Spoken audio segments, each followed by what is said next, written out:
ignored and alone, until one soldier saw the tattoo that changed everything. That tattoo didn't look like much. Faded, barely visible beneath the cuff of a weathered old jacket. The man wearing it didn't look like much either, frail, white hair neatly trimmed, sitting alone in the farthest corner of the diner. Another Sunday, another crowd, another place to be overlooked, until a young soldier stepped inside. And in that moment, everything changed. Conversations fell quiet. Silverware paused midair.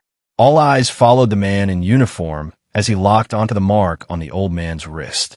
But the story doesn't begin there. Welcome to Echo Footsteps, where the quietest stories are the ones that echo the loudest. If you're drawn to the untold truths, to legacies that live in silence and service, subscribe to our channel and turn on the bell. Because here, we don't just tell stories, we honor the lives behind them.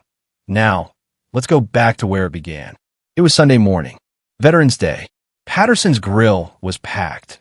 Families, couples, veterans wearing old ball caps with embroidered years and names of faraway wars. The place was buzzing, loud with conversation, plates clattering, coffee brewing nonstop.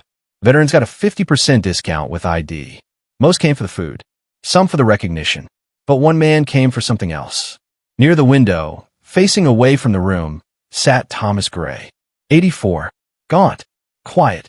His frame looked as though a strong gust might lift him off the chair. His hands were scarred, knuckles swollen from age and time. His food sat untouched. The tattoo on his wrist, mostly hidden, showed a talon clutching a lightning bolt with 2 war numbers underneath. No medals, no name tag, no veteran card. Just that tattoo. Some customers gave him a second glance. Most didn't bother, but a few leaned toward each other with whispered smirks. Think he's real? One man asked, keeping his voice low. Probably made that tattoo up, another chuckled. No real soldier walks around like that. Their laughter wasn't loud, but loud enough. A young waitress, only a few weeks on the job, nervously approached his table. Her voice was apologetic, barely above a whisper. Someone had complained. Said he was making people uncomfortable. Would he mind moving to the outside patio? Thomas didn't argue. He didn't speak. He just nodded once and rose slowly, gathering his tray. His right hand trembled. His left gripped a cane, with rubber worn thin from decades of use. His limp was heavy, uneven. The sound of his cane against tile echoed louder than it should have. As he passed the men who had whispered, one said, just loud enough to be heard, "If he's a vet, then I'm the Secretary of Defense." Their table erupted in laughter. Thomas didn't respond, but a tear fell from his chin onto his tray. No one stopped him. No one asked. The manager at the counter looked up, hesitated, then turned away to help another customer. Outside, the wind cut sharper than the sun could warm. There were a few empty tables, mostly avoided because of the chill. Probably why they'd sent him out there, to keep him out of sight, far from the people who didn't want to see. He walked slowly, each step a strain. His prosthetic leg clicked faintly, in need of maintenance he couldn't afford. His pension barely covered rent and meds. He sat down alone, placed his tray on the metal table, and stared through the glass back into the restaurant. And one looked out, but no one in that place knew what kind of man had just been pushed out their door. No one knew that decades ago, Thomas Gray had been part of a special logistics division within SEAL operations. A unit so deep off record that most of their missions still don't officially exist. He wasn't the guy kicking in doors. He wasn't the sniper or the team leader. He was the path. The one who got supplies through jungles, who mapped airdrops with memory and instinct when satellites failed. The man who quietly made missions survivable. In 1967, Thomas had been assigned to Operation Scythe, a support route mission into Laos that went south. He lost a leg that day, saving 3 other men, and lost his best friend, James Harrington. That tattoo, the talon and bolt, it was their team's personal mark. Not regulation, not known, just theirs. But none of that mattered today. Not to the strangers with waffles and hot coffee. Not to the dad who pulled his kid away and muttered, "Don't stare at homeless people." Not to the waitress who'd felt uneasy and followed policy.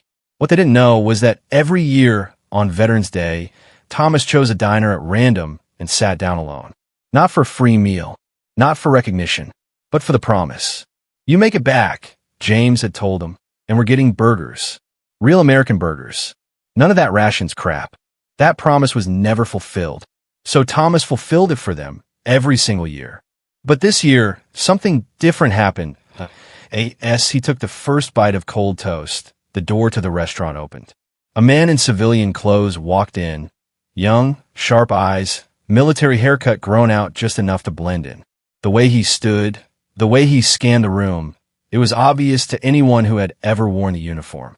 And when his eyes landed on the old man outside the window, they stopped, frozen. He saw the tattoo, noticed the gait, the tray, the cane. He knew, and just like that, everything changed. Thomas Gray never spoke about the first mission. Not to anyone, not even the few who might have understood. It wasn't classified anymore, not technically, but the silence had already settled into his bones by the time the debrief ended. 1966, early summer. He just turned 26. He wasn't the strongest in the unit, not the fastest, not the kind who demanded attention. But he remembered things, maps, patterns, faces, details most people forgot. And that made him valuable in ways that didn't show in photographs or reports.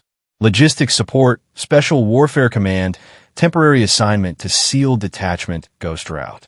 Officially, it didn't exist.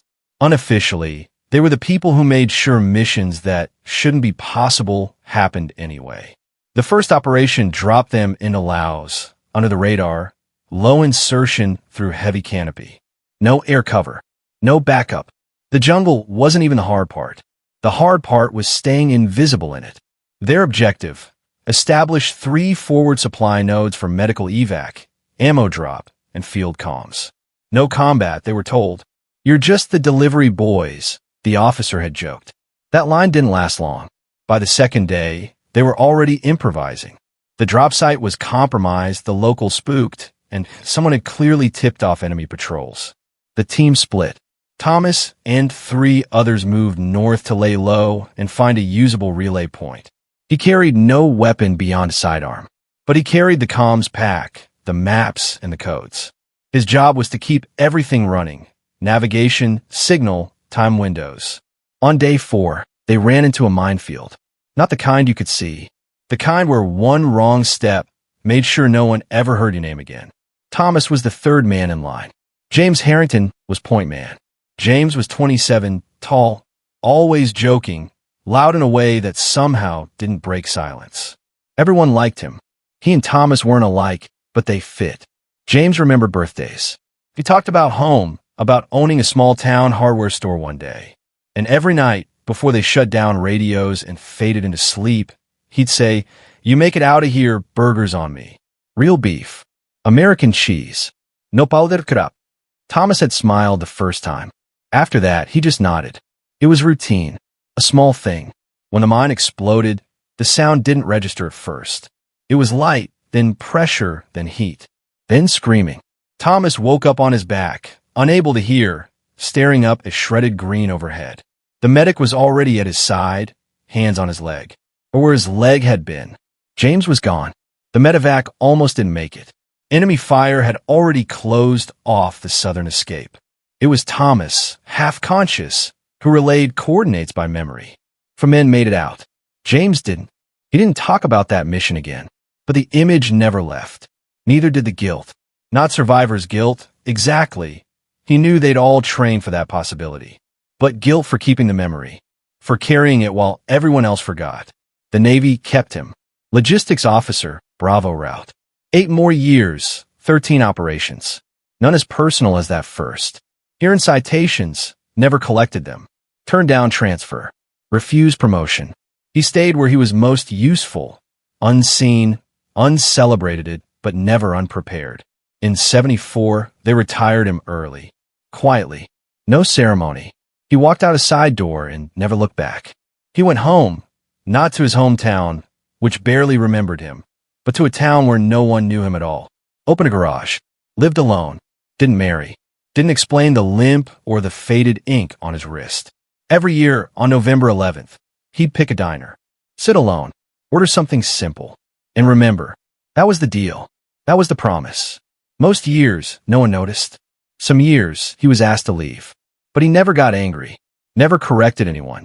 The tattoo, the eagle's claw and lightning bolt, was their team's emblem, a mark only 8 men ever wore. As far as Thomas knew, he was the last one left. The original drawing had been done by James, sketched in the dirt with a stick. They'd all laughed at it. Then they'd all gotten it inked. Some still had scars where the field artist had gone too deep. What people didn't understand was that service didn't always leave in uniform. Sometimes it came home in silence. Thomas had rebuilt hundreds of transmissions, brake systems, carburetors. He fixed bicycles for neighbor kids, never asked for a dime. Once a local teen asked about the limp. Thomas just said, "Old injury," then helped him build his first engine block from scratch. And yet, every time he walked into a diner, people still looked past him. The limp made them uncomfortable. The silence made them nervous. They expected veterans to show up with stories, jackets full of patches, hats that declared wars. But Thomas didn't want glory. He wanted James to keep his promise. Just once, and that morning at Patterson's Grill, he thought he'd go unnoticed again. He thought it'd be like the rest. Until that young man walked in. Until he saw the tattoo. After Laos, things changed. Not officially, his rank stayed the same. His pay didn't jump, but in the way people treated him. Command saw what he did and didn't ask him to explain it. They didn't decorate him. They didn't promote him. But they called on him again and again, always for the ops that needed to happen quietly and cleanly. He became known as the guy who could make a drop happen where there wasn't supposed to be a road, get fuel in places no vehicle had access to, or reroute an evac chopper in midair based on wind, terrain, and timing. All in his head. The new guys thought he was some sort of savant. The older ones just watched and followed. In 1969, he coordinated an ammunition trail for a recon group stuck behind enemy lines for over a week. That team made it out without firing a single shot. They called it luck. He called it math. In 71, another Operation Winlock. 2 SEALs injured during a sabotage mission, bleeding out with no radio. Their GPS was dead, radio black, weather impossible. Thomas had spent the previous week charting fallback routes in case the op failed. It had, but because he'd memorized elevations and rainfall trends, he was able to triangulate their position and direct a medevac blind. The chopper pilot said later it felt like flying through fog with God, giving him directions. Thomas never corrected him, but no matter how deep into the work he went, James was always there. His voice, his stupid jokes, his calm under fire. Sometimes, Thomas would imagine how James would react in briefings. What questions he'd ask, what he'd say to the rookies. It wasn't grief, exactly, it was presence. Like James hadn't left, just stepped out of view. There was a photo Thomas kept folded in the inside pocket of his second uniform jacket. It was worn, the edges cracked, but still clear enough. 8 men, arms slung over shoulders, standing in front of a transport bird. All smiling, all alive. The last time they were together. Thomas never showed it to anyone.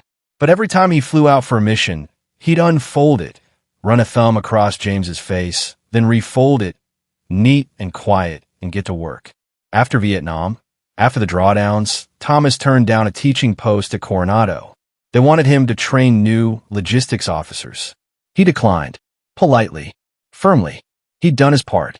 He didn't want to be in classrooms, lecturing about planning and terrain theory, while knowing half the room was thinking about careers, not lives. So he walked away. Civilian life wasn't difficult for him. It was just small. He didn't miss the adrenaline. He didn't crave the danger. But he did miss the clarity.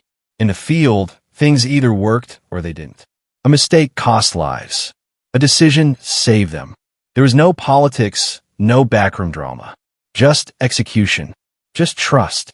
And trust was the rarest currency in the world. The garage he opened didn't look like much. 1 lift, 2 bays, a handmade sign. But it was clean, organized. He knew where every bolt was. Over time, people started showing up, not just for repairs, but to watch, to learn. He didn't advertise. Didn't even have a phone for the first 5 years. He just worked. Kids from a neighborhood wandered in. Some asked about the limp. Some asked if he'd fought in a war. He never answered either question. Instead, He'd hand them a wrench and say, "Let's fix something." One of those kids, Eli, came every day after school for months. Father in jail, mother working 2 jobs.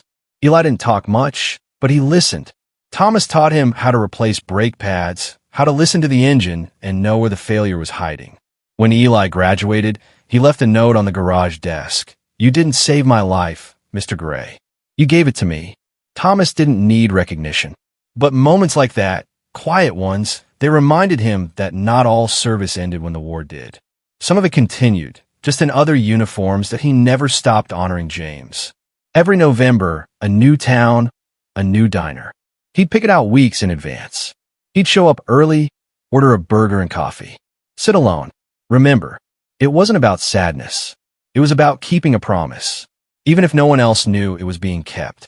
Until that Sunday at Patterson's, no one ever asked. No one ever recognized the tattoo. Not once. Most thought it was fake, some old prison thing, or a sailor's mistake.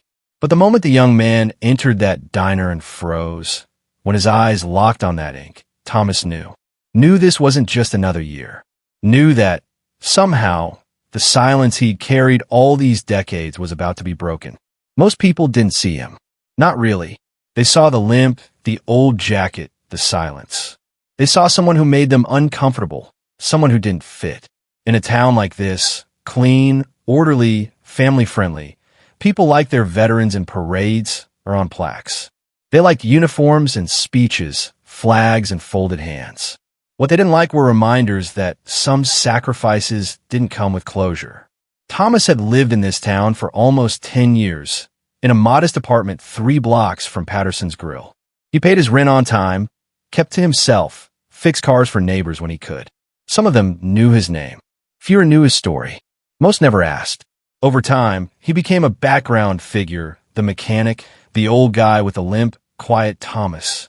No one knew about the photo in his wallet. No one knew that he kept a letter, faded and yellowing, in his dresser drawer. It was handwritten from a commander long gone, thanking him for saving lives by simply doing your job better than anyone else ever could. He'd read it every year the night before Veterans Day. This year, like the others, he'd picked his diner ahead of time. Patterson's wasn't special. It wasn't even that good. But he'd heard it was offering 50% off to veterans, and it happened to be where James once joked they'd eat burgers when the war was over. He dressed simply. The brown jacket, the old boots, the cane. No ribbons. No dog tags. Just that tattoo, half hidden on his wrist, still sharp to anyone who'd seen it before. The place was busy. No surprise. Families, kids, older couples, laughter that felt just slightly too loud. He waited in line like everyone else. Didn't complain. Didn't expect recognition. He found a small table by the window and sat, ordering coffee and eggs. His hands trembled slightly as he adjusted the tray. That's when it started. He didn't hear what the first man said. Not exactly, but he caught the tone. Mocking. Disbelieving. He didn't need to hear the words. He'd heard versions of them before. Fake. Lying. Attention-seeking. It never got easier, but it was never surprising. Then came the waitress. Young, polite, nervous. She avoided his eyes. "I'm really sorry, sir," she said, "but we've had a few complaints. Some guests feel uncomfortable. Would you mind sitting outside?" He nodded once. Not because he agreed. Not because it didn't sting, but because arguing would have made it worse. For her. For him. For everyone watching. So he stood, balanced the tray, gripped the cane, and walked. His left leg, the prosthetic, caught slightly on the floor tile. He didn't fall, but it took everything he had not to. He didn't look at the men who whispered, didn't acknowledge the one who laughed and said, "If he's a vet, I'm the damn president." He just walked out. One step, then another, until the door closed behind him and the cold air hit his face. Outside, the tables were mostly empty. The sky was overcast. The wind cut through his jacket. He sat, carefully, staring through the window at the crowd inside. He didn't touch his food. He wasn't hungry. This wasn't about food. It never was. He sat because James couldn't. He sat because the promise had to be kept by someone. He didn't notice the young man at first. The one who had just walked through the door. Didn't notice him stop. Freeze. Didn't notice the way his eyes locked on the tattoo.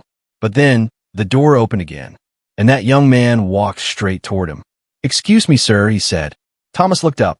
His voice was steady. "Were you with SEAL Ghost Route?" The silence between them stretched. Then Thomas nodded. "A long time ago." The young man snapped to attention. "Sir, you're Ellis G7, aren't you?" Thomas blinked. The name hadn't been spoken aloud in decades. G7 wasn't a call sign. It was a code name, used internally by logistics. Only people who had trained in the same command would know it. "Yes," he said, voice quiet. "I was." The young man saluted. "Sharp. Perfect. It's an honor, sir." The diner went silent. Forks froze. People turned. The men at the table near the window stopped mid-laugh. The young man turned to the waitress. "This restaurant has no right to ask him to leave. If anyone feels uncomfortable in the presence of a man who made our missions possible, they should be the ones to go outside." No one responded. One of the men who had mocked Thomas earlier stood and left without a word. A woman across the room began to clap. Then others joined, slowly, but with conviction. Thomas said nothing. He just looked at the young man. "Thank you, son." His voice cracked. "That's enough." But it wasn't. The young man stepped into the center of the restaurant and spoke again, louder this time. This man coordinated extractions that saved lives. He created protocols we still use today. You don't know his name because he didn't ask for credit, but he was the reason our teams came home. The manager approached, flustered. "Sir, there's been a mistake," but the young man cut him off politely but firmly. "It's not a mistake. It's a shame. And now it's an opportunity to do better." He turned back to Thomas. "May I sit with you, sir? I'd like to hear about the man behind that tattoo." Thomas hesitated, then nodded. The two sat at a table inside, the best one in the house. A waitress brought fresh coffee. Her hands trembled slightly. "I'm sorry about before," she said. "My grandfather was in Vietnam. He never talked about it. His name was James Harrington." Thomas didn't move for a moment. Then he reached into his wallet and pulled out a photo, worn, creased, almost colorless. "He promised to buy me a burger here," he said. Her eyes filled with tears. So did his. No more words were needed. That moment made the local paper. Then it spread online. People shared the image of the old man and the young SEAL. The salute that silenced a restaurant. Students started writing letters. Neighbors stopped pretending they didn't recognize Thomas. Some came by the garage to thank him. Others just wanted to listen. Veterans he'd never met visited. Some talked. Others didn't. It didn't matter. They understood. The community changed, not overnight, but enough. People learned to look a little longer, to ask a little more, to judge a little less. Thomas didn't start talking about his past, but he stopped hiding it. He wore the tattoo without covering it. He showed up to school assemblies when invited, not to speak about war, but to speak about duty and promises, and how silence sometimes isn't weakness, but strength, and how the people who stay in the background often carry more than the ones in the spotlight. After that day, things didn't go back to normal, not entirely. The restaurant never forgot. Neither did the town. For weeks, people kept showing up to Patterson's just to ask about the man with the tattoo. They'd sit at the table near the window, quietly hoping they might catch a glimpse of him. Some came just to leave a note. Others just stared at the photo taped next to the register. A grainy black and white shot of a young SEAL saluting an old man with tears in his eyes. The caption read, "One salute. A lifetime of silence, broken." For Thomas, it wasn't about fame. It wasn't even about recognition. It was about the shift, the fact that someone finally saw him. Really saw him. Not the limp, not the silence, not the outdated clothes, but him. And more importantly, someone saw James. Someone knew the story hadn't ended in that jungle decades ago. It had waited quietly for the right moment to be heard. The young SEAL, Jackson Miles, didn't vanish after that either. He wrote to Thomas every month. Sometimes short notes, sometimes pages, always handwritten, always signed with respectfully, your student. On one visit, Jackson brought others, SEAL trainees who had heard about the story from him and wanted to shake the hand of the man behind the protocol sheets they studied in class. They didn't ask for stories.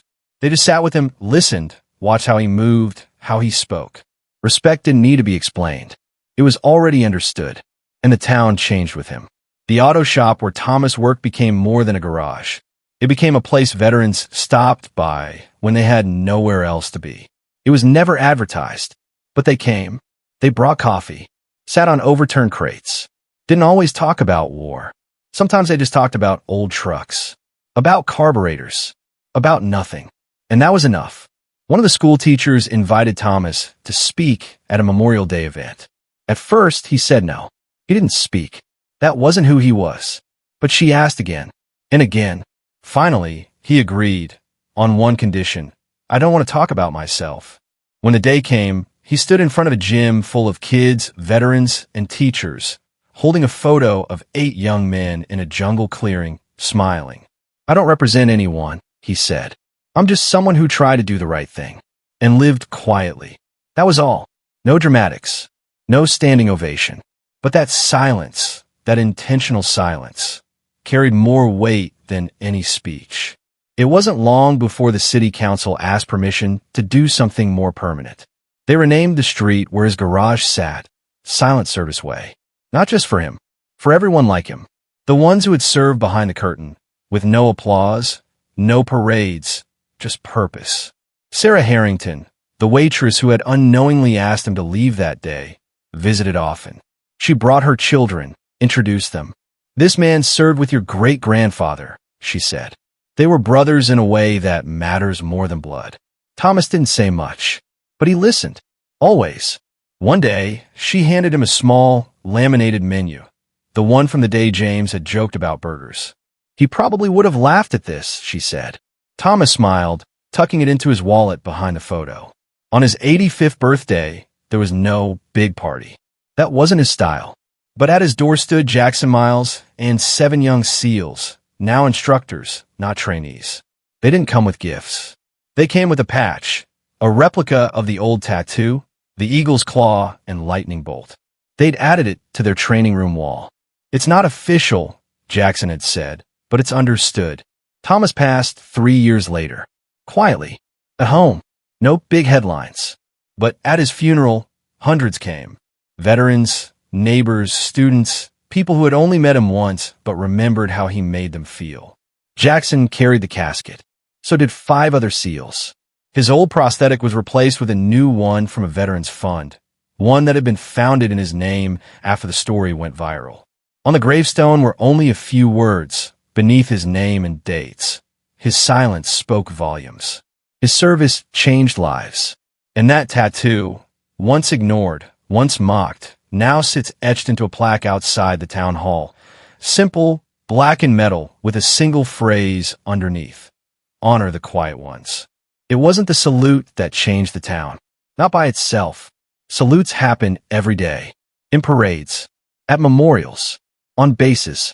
People see them, maybe even feel something, and then they move on. What changed the town was what came after. It was the silence that followed. The weight in the air after a young SEAL stood at attention for a man nobody had looked twice at just minutes earlier. It was the look on Thomas Gray's face, surprised, confused, but most of all seen. For the first time in decades, someone had looked past the limp, past the faded jacket, past the silence, and recognized a man who had once held entire lives in his hands and never asked for credit. The room didn't erupt into applause right away. That came later. First, there was a pause. People processing what they'd just witnessed. The man they'd mocked, moved aside, ignored. He had a name that still meant something in the world of warriors. Ellis G7. A name from training manuals. A logistics legend most thought was a myth. But here he was, in their town, at their diner, quietly keeping a promise. And they'd nearly sent him away like he was nobody. Jackson Miles didn't plan to make a speech. He hadn't rehearsed anything. But when he saw that tattoo, eagle claw clutching a lightning bolt, his body just moved. In training, instructors mentioned that mark. Said it came from a defunct SEAL logistics unit that operated off-grid in the Vietnam theater. Said it was created by soldiers who built their own code of survival and never let anyone down. It wasn't on paper. It wasn't taught. But the rumor was, if you ever met someone who wore that ink, you stood up. Period. So he did. And once the words started coming out of his mouth, he couldn't stop. He told the room that LSG-7 had saved 17 lives in Operation Swiftcurrent by memorizing extraction routes that no map had ever shown. That he'd guided medevac choppers through blind zones using only math and instinct. That his legacy existed in every silent successful pullout SEALs had ever done since. That without men like him, there wouldn't be any SEALs standing here today. People listened, because when a soldier talks like that, you don't interrupt. The room changed. Something shifted, not in a dramatic, movie-style kind of way. It was quieter than that. A man at the back lowered his head. The manager rubbed his face and quietly offered Thomas a lifetime discount. The waitress, the same one who had asked him to leave, came outside with a fresh cup of coffee. She didn't say much at first, just set it down gently. Her hand trembled. Then, after a moment, she whispered that her grandfather had served in Vietnam. Died young. Never spoke about it. His name was James Harrington. Thomas didn't react right away. He just stared, then slowly reached into his wallet and pulled out a photo. 8 young men in uniform, arms draped over each other, all of them laughing. He tapped one of the faces. "This one," he said, voice low, "was James Harrington. Your grandfather. He saved my life. I've been eating alone every Veterans Day because of a promise I made to him. He told me we'd come here, and I'd get a burger. On him. He didn't make it, so I came for both of us." She didn't speak. Her eyes filled, and she nodded once before walking away. She wasn't embarrassed, just overwhelmed. She wasn't the only one. A reporter sitting near the door caught the exchange. She hadn't come for a story, just breakfast. But now she had something else. She didn't take photos. Not then. She waited. Came back the next day. Asked permission. Wrote an article that started small, but got picked up by a local news outlet. Then regional. Then national. She called it The Man with the Silent Tattoo. It was short, simple, and honest. It didn't embellish. Just told the truth. People reacted. Letters started arriving at the diner. Then at Thomas's garage. Kid from schools nearby sent hand-drawn thank you cards. Veterans from other wars, Desert Storm, Iraq, Afghanistan, drove hours just to shake his hand. Some didn't talk. Some didn't know what to say. That was fine. Thomas didn't need words. He understood silence. The town council approached him 2 months later. Asked if they could do something permanent. He didn't want a statue. Refused a ceremony. But when they suggested renaming the street where his garage sat, he paused. "What would you call it?" he asked. The mayor, a soft-spoken man who had once walked past Thomas in the grocery store without a second glance, said, "Silent Service Way." That, Thomas said, he could live with. More changes followed. Veterans who had gone years without telling their stories began to show up at schools and churches, not to boast, but to speak. To remind people that not all warriors looked like action heroes. That some were mechanics, janitors, retired postmen, even the old guy who helped fix bikes on weekends. And suddenly, the town wasn't just proud, it was grateful. Jackson kept visiting. Every few months, when leave allowed. He never came empty-handed. Brought photos, books, notes from trainees who'd read about Thomas and wanted him to know they were out there, try to live up to his standard. One day, Jackson arrived with 6 other SEALs. They wore no uniforms, just plain clothes. But on each of their inner wrists, freshly inked, was the eagle claw and lightning bolt. "With your permission," Jackson said, "we wanted to keep it alive." Thomas stared at the tattoos for a long time, then nodded. "Just remember," he said, "that ink doesn't make you. Action does." It wasn't just soldiers who changed. The diner began offering free meals on Veterans Day, not just with ID, but with conversation. "Tell us a story," the sign read. "Any story. Then eat on us." People talked. Others listened. Sometimes it was funny. Sometimes it was heartbreaking. But always it mattered. The girl at the grocery store stopped calling him that old guy. She called him Mr. Gray. The mechanic down the street started offering free oil changes for vets. One school district added a class segment called Legacy in Silence, focusing on people whose impact went unnoticed until someone took the time to look. Thomas didn't expect any of it. Didn't need it. But he allowed it, because it wasn't really about him anymore. It was about the ones who were still invisible, still waiting to be seen. And still, Every year, on Veterans Day, he chose a diner. Sometimes the same one, sometimes a new one, but always alone. Until one day, he wasn't, because someone else would be waiting at the table. A young soldier, a stranger with a shared history, a granddaughter, a journalist, a student, someone who understood that silence doesn't mean absence. It means presence in another form. He never changed how he walked, never changed how he dressed, but the world around him changed. Not through speeches, through actions, through one young man standing up when no one else did, and through a town finally learning that honor isn't always loud. Sometimes it whispers. Thomas Gray passed away 3 years after that morning at Patterson's Grill. Quietly, no warning.